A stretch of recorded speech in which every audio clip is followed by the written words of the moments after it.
hindi lang naging tahanan para sa akin ang Bukang Liwayway. Dito rin ako natuto ng mga magagandang asal na hanggang ngayon ay nagiging gabay ko at isinasa puso sa pang-araw-araw. Uy, Joko! Andiyan ka pala! Tara, sumali ka na! Sige! Okay lang ba? Oo naman, syempre! Halika! Sige!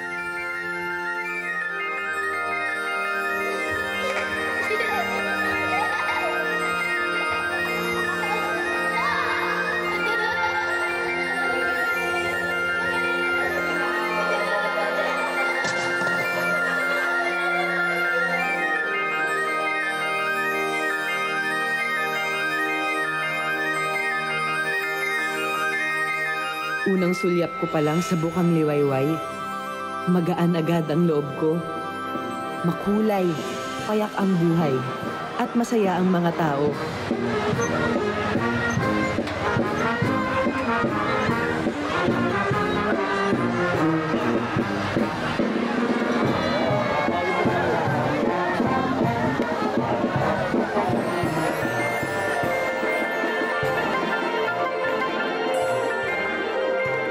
Makikilala ko sina Mamay Gege at Lolo Mars.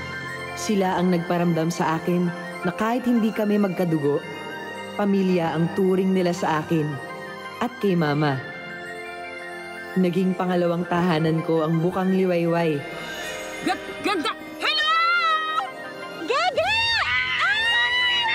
Hindi na kaya ako yung costume ko. Masensya ka na. Kasi, teka muna, ito yung anak ko si Ninyo. Ang guwapo naman ni... Amot ko. Ninyo! Po. Kring, kring! Hello po, Lolo Mars! Oh, ikaw si Nino. Opo.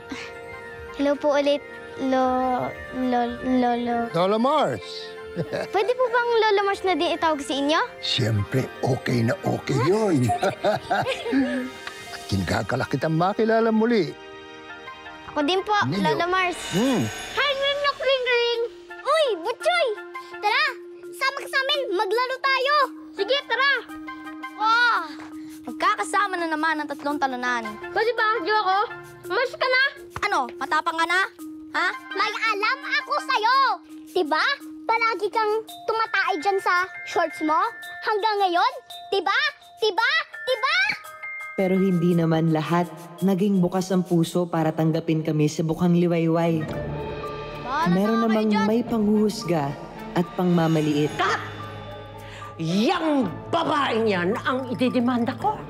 Dahil isa siyang pabayang ina. Madam Chona, huminahon ka muna. Ano ko hihinahon? Buong taon ko pinagandaan tong event na ito. Nagpaganda ako. Pagkatapos, ganito pa na mangyayari sa akin!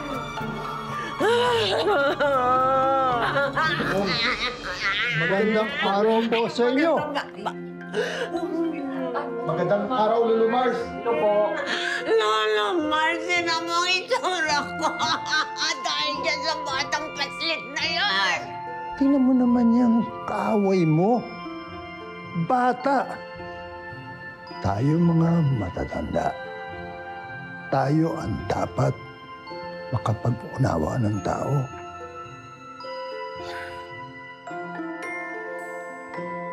Sorry na po, Manang Chona.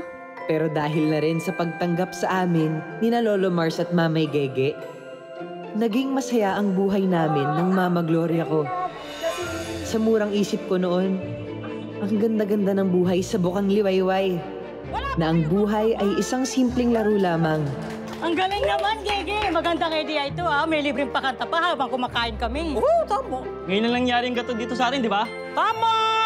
Kaya naman, bawal ang tambay-tambay. Kailangan order na ng order! Oh, at saka tip-tip naman din. Ay, syempre, mag-tip din ako. Magigip ba?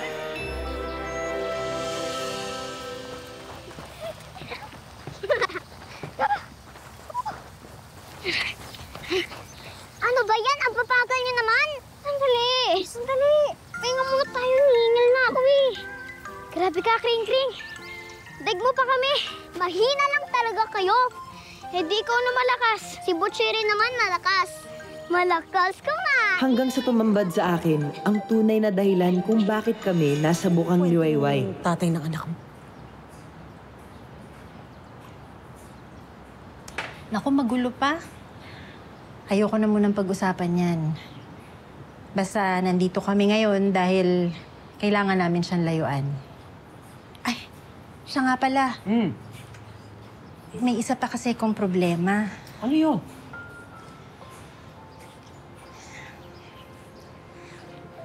$5,000 na lang kasi yung pera ko. Eh, sigurado ko mauubos din yun agad sa mga pangangailangan namin ni Ninyo. May talent show ngayon. Contest. 30,000, 30 po. Ganda! Ang ating talentado, Bukang Liwayway Grand Champion is none other than contestant number 10!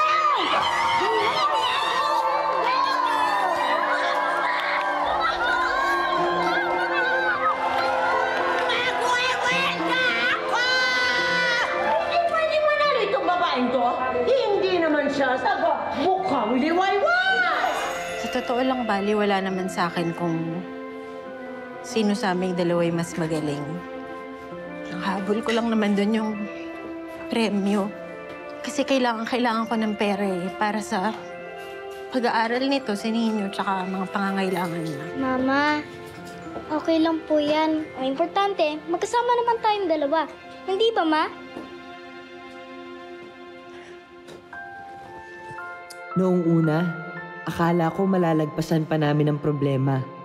Hanggang sa lalong nadagdagan pa, unti-unti kong naramdaman ang bigat ng buhay sa bawat pagkakataon na nakikita kong hirap na si Mama. Sorry na, Ma'am. Kinailangan ko lang ho kasi talaga magsinungaling kasi kailangan ko ng trabaho. Kailangan kong buhayin tong anak ko. Sana ho, Ma'am, pagbigyan niyo na ho ako, Ma'am. Gloria, pasensya na. Alam mo naman pareho tayo empleyado rito. Kapag nalaman ng may-ari ito, pati ako mawawalan ng trabaho. Kaya pasensya ka na, Gloria. Kailangan kitang tanggalin. Ate, masipag po si Mama. Araw-araw po siyang papasok. Promise po, hindi na po ako magpupunta dito. Hindi na po ako mangungulit kapag nagtatrabaho siya. Kung ako lang ang masusunod, bibigyan ko ng trabaho ang mama mo. Pero wala akong magagawa. Hindi ako ang may-ari. Kaya, Gloria, pasensya ka na.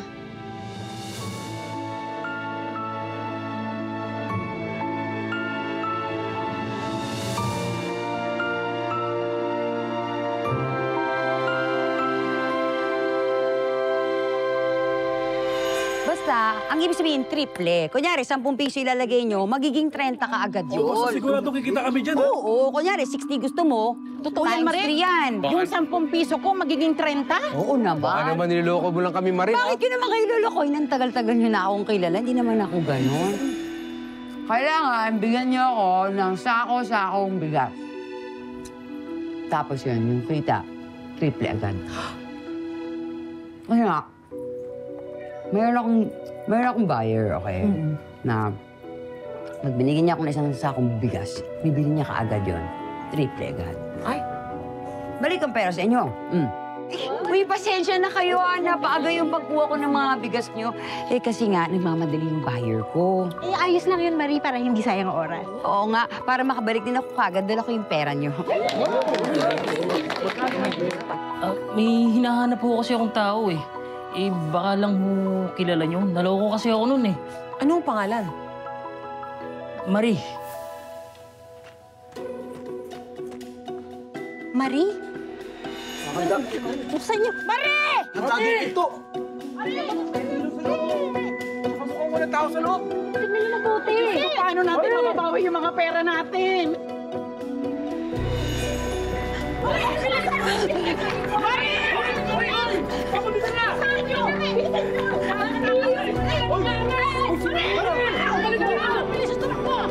Sa gitna ng hirap ng lahat ng to, mas nakilala ko lalo si Lolo Mars.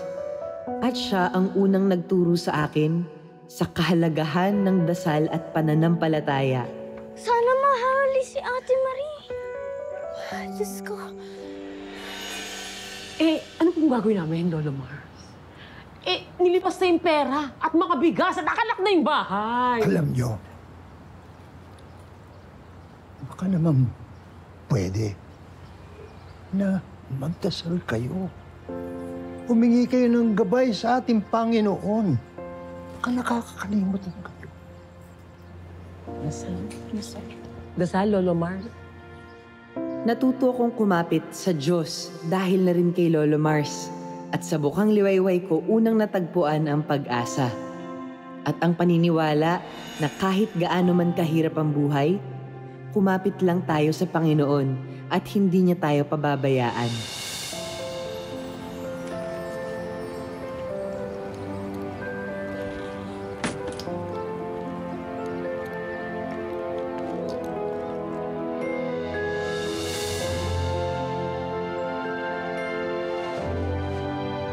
Ate Marie?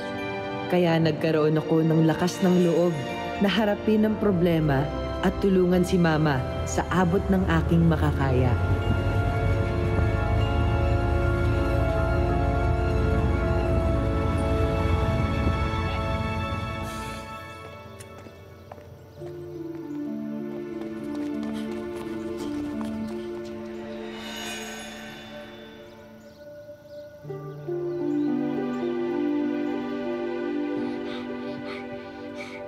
Tulong po! Tulungan niyo po ako! Tulong po! Tulungan niyo po ako! Muntik ako mapahamak dahil na rin sa pagnanais kong makatulong. Pero sa oras ng kaguluhan at walang kasiguraduhan, may mga makikilala kang taong nagpapatunay na may kabutihan pa rin at respeto sa mundo. Tulong po! Tulungan niyo po ako! Inyo?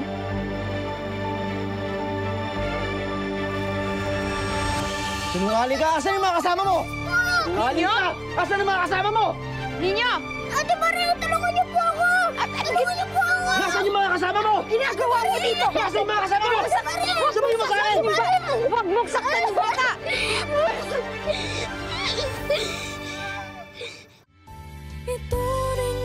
Thank you po. Salamat po. Papasalamat po ako sa mga sumusuporta at sumusubaybay. At sana po manood po kayo hanggang sa dulo. God bless you po! Alam ko malaking kasalanan ko sa mga taga-bukang liwayway, pero ginagawa ko lang naman yung lahat para sa kapatid ko eh. Po? Kasi malaki kasi yung kasalanan ko sa kanya. Napabayaan ko siya nung bata siya. Kaya kahit mali siya, nagpaparaya ako para makabawi sa mga nangyari kay Enzo. Pero Ate Marie, kawawa naman silang lahat. Kay Ate Marie ko unang natutunan ang pagiging mapagparaya.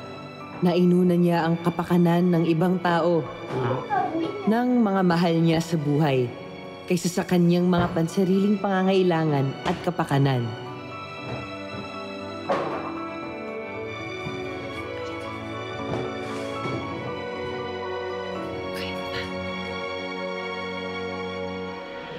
Natutunan ko na kakabit ng pagmamahal ang pagpaparaya. Ate! Ate! Ate, ano ginagawa mo? Huwag mo isasoli yung bata, mapapahamak tayo! Alam mo na kami. Ate! Ate, buksan mo! Ate! Ate, sandali! Ate! Ate, mo ba babalik yung bata? Ate! Sandali! Ate!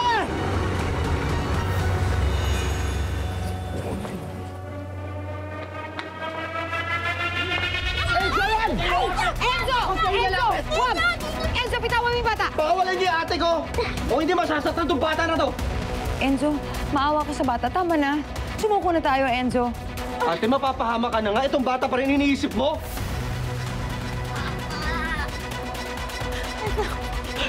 Enzo, tama na. Sumuko na tayo. Enzo, pwede pa tayo magbagong buhay. Tama na to. Ah! Ah! Huwag niyo siyang saktan! Talon! Huwag niyo siyang saktan! Tama na! Enzo!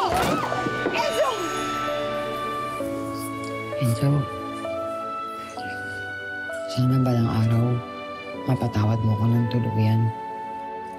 Sana pag kalaya ako, nandiyan ka pa rin para sa akin.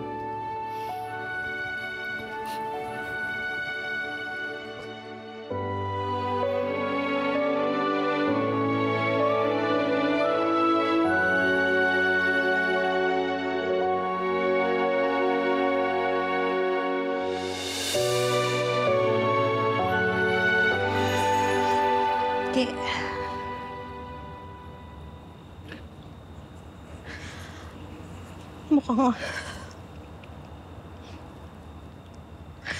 Mukhang wala na talaga akong pag-asa dito. Ge.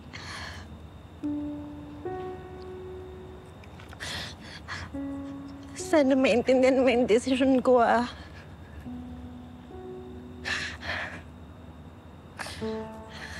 Mukhang kailangan ko muna talagang bumalik sa Maynila para maghanap ng trabaho. Wala eh. Ubus na yung swerte ko dito sa Bukang Liwayway. Masakit man ang pansamantalang paghihiwalay namin ng mama ko. Alam kong ginawa niya yon dahil sa pagmamahal, tulad ni Ate Marie. Ge, ikaw na bahala sa anak ko, ah. Ako na bahala. Ako bahala sa kanya. Nyo! Bahala sa kanya. Kailangan ko ring magparaya para kay mama. Para sa sarili ko. Hindi naging madali noong una. Pero dahil na rin sa pagmamahal ng mga bagong pamilya at kaibigan sa Bukang Liwayway, unti-unti kong natanggap ang pangungulila. Ninyo, huwag kang malungkot. Okay lang lahat. Nandito ang Lolo Mars mo. Tsaka, kahit na kailan habang buhay, hindi kita pababayaan. Lolo Mars, pagdasal mo mabuti mama ko, ha? Sana maging ligtas siya at bumalik ka agad. Tama yun. Ipagdarasal natin ang mama mo araw-araw. At alam mo ba, Nino, sigurado ko papakinggan tayo ng Panginoon Diyos. Tapos alam mo bakit? Kasi nanggaling ang dasal mo sa puso mo.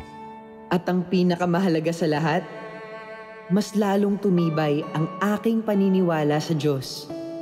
Kasi alam kong hindi ako nag-iisa.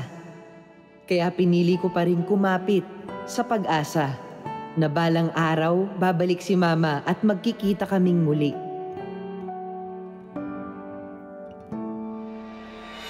Sir Victor!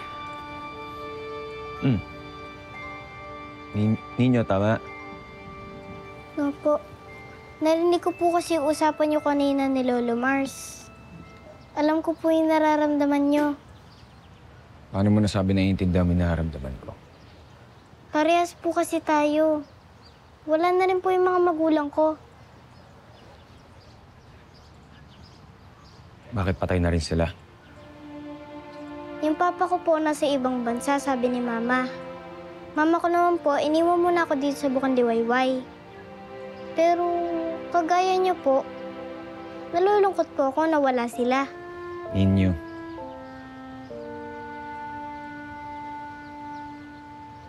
Yung mga magulang ko patay na.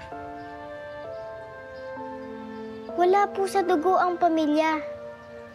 Kaya, pwede pa rin po kami maging pamilya. Gusto ko.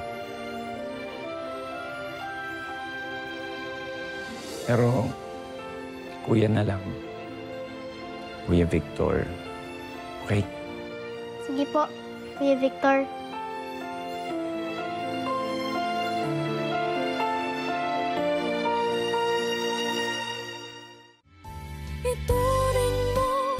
Maraming salamat. Gusto namin magpasalamat. Maraming salamat. Maraming salamat. Target po talaga namin ay makapanood ng mga bata para values and moral. Okay, class? Dito sa school, magkakaroon tayo ng contest. Ito ang The Most Beautiful Classroom. Dito, masusubukan natin yung pagiging creative or in Tagalog, malikhain nyo. Kaya naman, inaasahan ko kayo na magtulungan para mas lalo mapaganda ang classroom at manalo sa contest. Maasahan ko ba kayo? Sa Bukang Liwayway ko rin natutunan ang pagiging malikhain. Malikhain hindi lang sa pag-aaral, kundi pati na rin sa araw-araw na buhay. Sama-sama yung mga ideas natin. Binigyan ang bawat isa sa atin ng angking talento at kakayahan. Hindi lang para tulungan ang ating mga sarili, kundi pati na rin ang ating mga kapwa. Daisy, di ba yung anak ni Lenlen, yung teenager? Oo. Sigurado ako buntis yun. Kasi nakita ko ang laki-laki ng tiyan, tapos laging may kasamang lalaki yung batang yun. Talaga ba? Naku, Jessica, ha? Baka chismis lang yan. Totoo yung sinasabi ko. Cross my heart, forever and ever hope to die. Alam mo, ikaw, Jessica, naku! Bihira ka na lang kumain dito sa karinderya. Pero minsan, ang pagiging malikhain ay may hangganan din. Nakakapanakit ang mga salita, ang mga maling balita na nagmula sa malikot na pag-iisip. Sa nakita ko, nagpapapasa si Gege ng mga pulubi doon sa karinderya niya. Kaya nga noong kumakain ako doon, naku, nangangamoy talaga yung paligid. Tapos merong langaw, may bangaw, at saka may ipis. Sigurado ba yan? Baka maling balita na naman yung kinakalat mo. Totoo nga yung sinasabi ko. Naku, huwag kang kakain, marumi palang pagkain doon. Huwag maniwala tayo, marumi palang pagkain doon. Baka sumakit ang tiyan natin. Kakain lang namin kahapon to, kaya pala sumamat pakiramdam ko eh. Naku.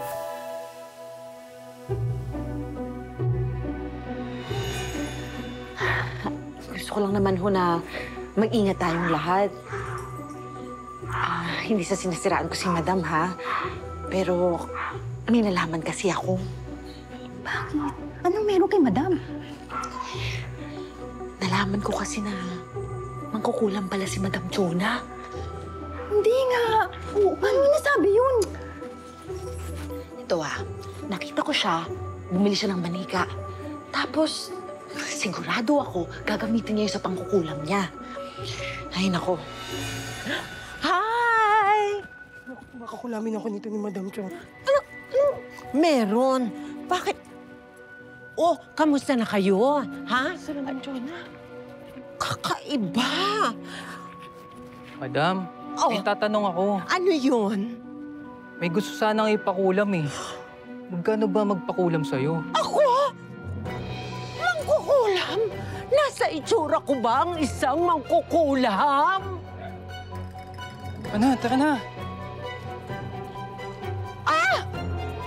Mangkukulam ako?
Kayang baliin ng katotohanan ng maling balita ng mga mapanlinlang na salita.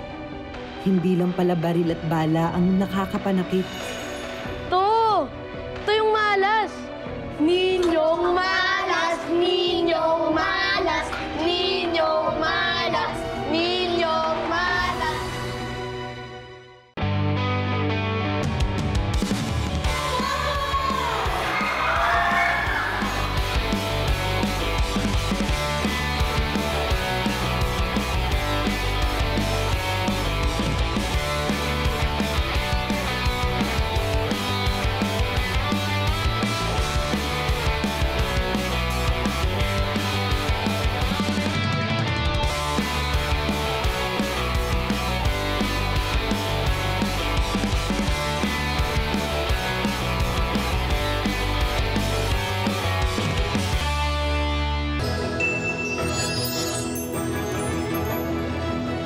Mga kabarangay, halina't tunghayan kung paano lutuin ang mga napakasarap naputahe dito sa kainan ni Gege. Eto, live na live kami, oh! Live na live at fresh na fresh ang mga sangkap! Mga taga-bukang liwayway!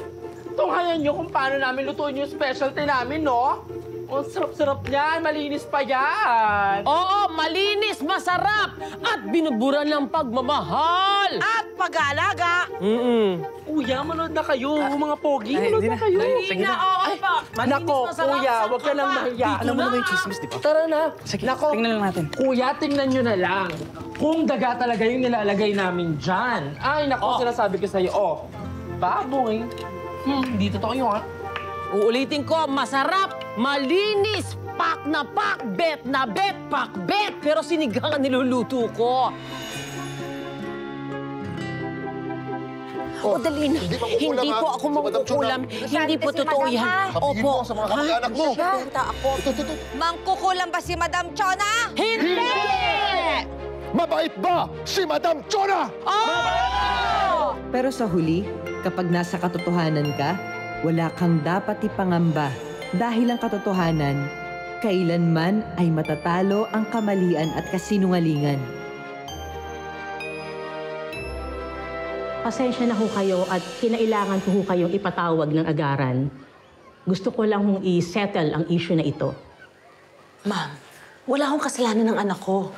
Top 1 siya sa klase kaya hindi ho tama to. Mawalang galang na, mama. Mawalang galang na po, ah. Kinuwento sa akin ninyo yung mga nangyari kagabi pa. Kaya alam ko yung totoo. Hindi ganyan ang anak ko! Pakasinungaling ninyo? Lalo ka ng bata ka, sinungaling ka. Hindi ka naman taga rito. At saka di ba malas ka? Nagasabi mo na, porke hindi taga rito, malas na, ha? Tama na po! Inaamin ko na. Ako po ang sumira ng design ng classroom. Ayoko pong madamay si Mama sa kasalanan ko. Gusto ko pong manalo sa kahit anong bagay. Dahil gusto ko ulit makita si Papa. Anak? Anak, hindi mo naman kailangan gawin yun. Dahil sa tuwing may award ako, doon nagpapakita si Papa sa amin ng mama ko. Anak, I'm sorry. I'm sorry kung nagkakaganyan ka dahil nadadamay ka sa kasalanan ko, pero sinusubukan ko namang gawin lahat. Sinusubukan ko punuan yung pagkukulang ng papa mo. Kaya nga ginagawa ko lahat para sa'yo. Naintindihan ko po, Mama. Sorry din po sa lahat. Sorry din po sa inyo. Wala namang masama sa pagiging malikhain. Nakakatulong ito para lalo pa nating mapayabong ang ating mga angking talento. Sorry din ninyo sa lahat. At ang pagiging responsable sa ating pakikisalamuha at pakikipag-usap sa ating mga kapwa. Nararamdaman mo, dahil tulad mo, gustong-gusto ko na rin makita yung mama ko. Pero sana maging mabait ka na sa ibang tao para mas mahalin ka nila. Lalo na ng tatay mo.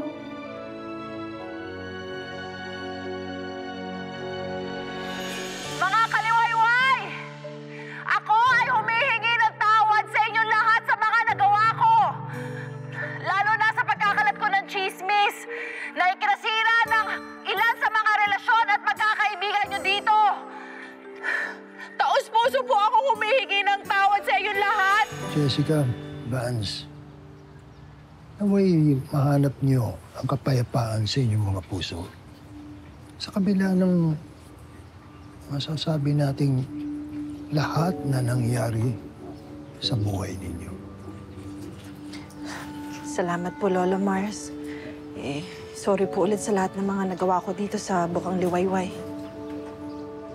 Ang importante ron ay inamin mo naman na alam mong iyong pagkakamali at ang iyong pagkukulang. Naisip ko kasi yung anak ko Nakakahiya naman po sa kanya, di ba? Paano ho ako magiging katangi-tanging ina kung hindi ko ho kayang aminin yung mga pagkakamali ko? Siya nga ho pala, Lolo Mars. Nagdesisyon ho kami na lilipat na lang ho kami sa ibang lugar para po makapagbagong buhay. Ganun ba? Well, kung yan ang ikabubuti ng inyong mag-ina, ba't hindi nga ba? Sige, at ingat lang kayo sa inyong pupuntahan. Ninyo, salamat sa lahat na inuturo mo sa akin, Walang anuman, Vance. Mag-ingat ka palagi at sana magpakabait ka na sa mga bago mong klase. Pwede sana akong makikiusap sa inyo kung pwede. Baka naman pwedeng pagdasal ko kayo. Ay, opo. Sige po. Panginoon, lagaan niyo po mag-inang Jessica at Vance. Naway, gabayan niyo po sila kung saan man sila papunta, lalong-lalo na sa kanilang tutuluyan, tahanan at komunidad. Matagal na po nilang hinahanap ang kanilang kapayapaan at kaligayahan.